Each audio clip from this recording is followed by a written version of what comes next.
నమస్తే మెట్రో ఉదయం న్యూస్ కి స్వాగతం. ఇండ్ల స్థలాల కోసం పేదలు ఇంకెన్నాళ్లు నిరీక్షించాలని సిపిఐ రాష్ట్ర సహాయ కార్యదర్శి తక్కలపల్లి శ్రీనివాసరావు అన్నారు. వరంగల్ గవిచెర్ల క్రాస్ వద్ద జీకే ఫంక్షన్ హాల్లో లక్ష్మీపురంకు చెందిన వివిధ పార్టీల వారు 400 కుటుంబాలు సిపిఐలో చేరారు. సిపిఐలో చేరిన వారికి సిపిఐ రాష్ట్ర సహాయ కార్యదర్శి తక్కలపల్లి శ్రీనివాసరావు కండువాలు కప్పి సాధారణంగా ఆహ్వానించారు.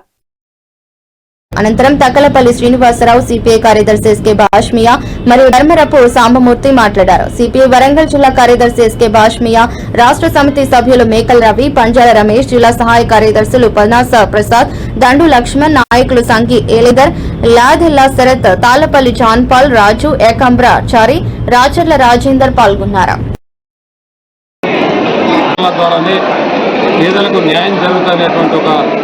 ఉద్దేశంతో వందలాది మంది పేదలు ఈరోజు ఈ పార్టీ లోపల చేరడం జరిగింది. గత ప్రభుత్వాలు కానీ ఈరోజు ఉన్నటువంటి ప్రభుత్వం కానీ కేవలం మాటలు చెప్పి కాలయాపన చేస్తూ ఉన్నారు. ముఖ్యంగా ఇళ్ల సమస్య అనేది తీవ్రంగా ఉంది. ఉమ్మడి వరంగల్ జిల్లాలో ఇళ్ల సమస్య తీవ్రంగా ఉంది. ఈ ఇళ్ల సమస్యలను గతంలో ఉన్నటువంటి టీఆర్ఎస్ పార్టీ పరిష్కారం చేయలేదు.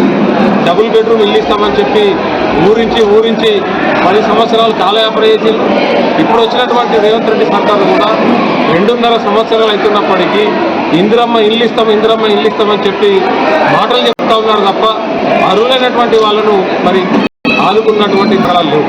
ఈరోజు మేము ఒకటే చెప్తా ఉన్నాం, మీరు ఇందిరమ్మ ఇల్లు కాదు, ముందుగాల ఎవరైతే గుడిసెలు వేసుకొని ఉంటా ఉన్నారో ఆ వేసుకొని ఉంటున్నటువంటి వాళ్లకు పట్టాలు ఇవ్వండి, ముందుగాల పట్టాలు ఇవ్వండి.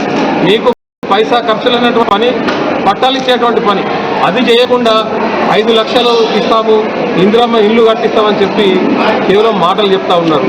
మరోవైపు డబ్బు లేదని చెప్తా ఉన్నారు. అందుకనే మేము ఈ ప్రభుత్వానికి విజ్ఞప్తి చేయదలుచుకున్నాం. ఎవరైతే ఈ వరంగల్ నగరంలో ఈరోజు చేరినటువంటి వాళ్ళు లక్ష్మీపురంకు సంబంధించినటువంటి నిరుపేదలు అక్కడ గత 5 సంవత్సరాలుగా ఇల్లు వేసుకొని ఉంటా ఉన్నారు. వాళ్లకు పట్టాలు ఇవ్వాలని చెప్పి మేము డిమాండ్ చేస్తా ఉన్నాం. లేదంటే గత ప్రభుత్వాలకు ఏ గతి పట్టిందో, గతంలో చంద్రబాబు నాయుడుకి అదే గతి పట్టింది, కేసీఆర్కి అదే గతి పట్టింది. రేవంత్ రెడ్డి గారికి సమస్యలు పరిష్కారం చేయకపోతే, పేదలను పట్టించుకోకపోతే మీకు అదే గతి పడుతుంది. తస్మాత్ జాగ్రత్త. ఇప్పటికైనా ఇంకా 2 సంవత్సరాల టైం ఉంది మీకు. పేదలను పట్టించుకోండి, వాళ్ళ సమస్యలు పరిష్కారం చేయండి అని చెప్పి వారికి హెచ్చరిక చేయడం జరుగుతాం. పార్టీల నుంచి సిపిఐ పార్టీలో 200 కుటుంబాలు చేరడం జరిగింది. ప్రధానంగా టీఆర్ఎస్ ప్రభుత్వం ఉన్నప్పుడు అదే రకంగా జరిగింది, కాంగ్రెస్ ప్రభుత్వం ఉన్నప్పుడు కూడా అదే పరిస్థితి జరుగుతుంది. పేద ప్రజలను పట్టించుకోకపోవడం లేదు. పేద ప్రజలకు ఎక్కడైతే భూ పోరాటం చేసి 5 సంవత్సరాల కాల్చి పోరాటం చేస్తున్నారో కనీసం మౌలిక సదుపాయాలు లేవు. ఖచ్చితంగా ప్రభుత్వం ఇప్పటికైనా స్పందించి పేదలైతే ఎక్కడైతే వేసుకున్నారో వాళ్ళందరికీ తక్షణమే పట్టాలు ఇవ్వాలి. ఈరోజు చూసుకుంటే అసెంబ్లీ సమావేశంలో కూననేని సాంబశివరావు గారు అసెంబ్లీ సాక్షిగా మాట్లాడడం జరిగింది. మీరు ఇందిరమ్మ స్కీమ్ కింద అని చెప్పి కొంతమందికి ఇచ్చి కొంతమందికి ఇవ్వడం లేదు. లక్షలాది మంది పేదలు ఈ రోజుల్లో కిరాయిలు కట్టలేని పరిస్థితులలో ఉన్నారు. అసెంబ్లీ సాక్షిగా మీరు అందరికి సంబంధించి ఎక్కడైతే భూపోరాటం చేసుకున్నారో వాళ్ళందరూ కూడా తక్షణమే నివాస సర్టిఫికెట్ ఇవ్వాలని చెప్పి అసెంబ్లీ సాక్షిగా డిమాండ్ చేయడం జరిగింది. వరంగల్ జిల్లాకు సంబంధించింది వేలాది మందిగా ఇలా భూపోరాటం చేసి ఉన్నారు. ఇందుకు సంబంధించింది డబుల్ బెడ్రూమ్ అని చెప్పి ఆ రోజు టీఆర్ఎస్ ప్రభుత్వం కట్టించిన డబుల్ బెడ్రూమ్ ఇప్పటికి కూడా దాన్ని కాంగ్రెస్ ప్రభుత్వం వచ్చి దాన్ని పునరుద్ధరణ చేసుకొని దాన్ని పేద ప్రజలు పంచాలని చెప్పి ఇప్పటి వరకు కూడా లేదు.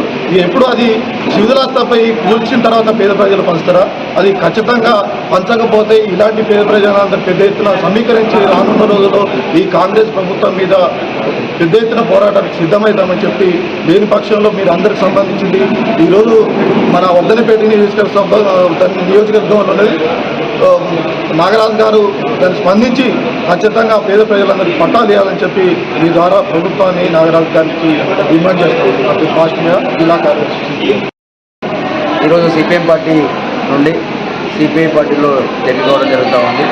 దీనికి ప్రధాన ఉద్దేశం ఈరోజు వరంగల్ జిల్లాలో కావచ్చు, అదేవిధంగా రాష్ట్రంలో కావచ్చు, ఈరోజు పేదల పక్షాన పేదల గొంతుకై మాట్లాడడం కోసం ఈరోజు పెద్ద ఎత్తున గర్జించే గురిలాగా ఉన్నటువంటి శాసనసభలో పూర్ణమేని గారు ఉన్నారు. రేపు పేద ప్రజలకు న్యాయం జరగాలన్నా, పేదల పక్షాన కొట్లాడాలన్నా ఈరోజు సిపిఐ ద్వారానే సాధ్యమవుతుందనే భావనతో ఈరోజు పెద్ద ఎత్తున లక్ష్మీపురం ప్రాంతంలో 300 కుటుంబాలు సిపిఐలో చేరడం జరుగుతూ ఉంది. కాబట్టి సిపిఐ ద్వారా మేము ఒకటే అప్పీల్ చేసుకుంటా ఉన్నాం. భవిష్యత్తులో పేదలు వేసుకున్నటువంటి కుర్షవాసులందరికీ కూడా ఇంతకుముందు పెద్దలు చెప్పినట్టు పట్టాలు ఇచ్చి పేదలను ఆదుకున్న ప్రభుత్వాలు ఎల్లకాలం ఉంటాయి. కాబట్టి అలయన్స్లో భాగంగా ఈరోజు సిపిఐ కూడా కాంగ్రెస్ తోటి పొత్తులో ఉన్నది. కాబట్టి సిపిఐ ఏదైతే కోరిక ఉన్నదో ఆ కోరిక మేరకు పేదలందరినీ కూడా పట్టాలు ఇవ్వాలి. పట్టాలు ఇవ్వడమే కాదు, వారికి పక్కా ఇళ్లను నిర్మించి ఇవ్వాలని చెప్పేసి చెప్తూ కోరుతా ఉన్నాం. చేసినప్పుడు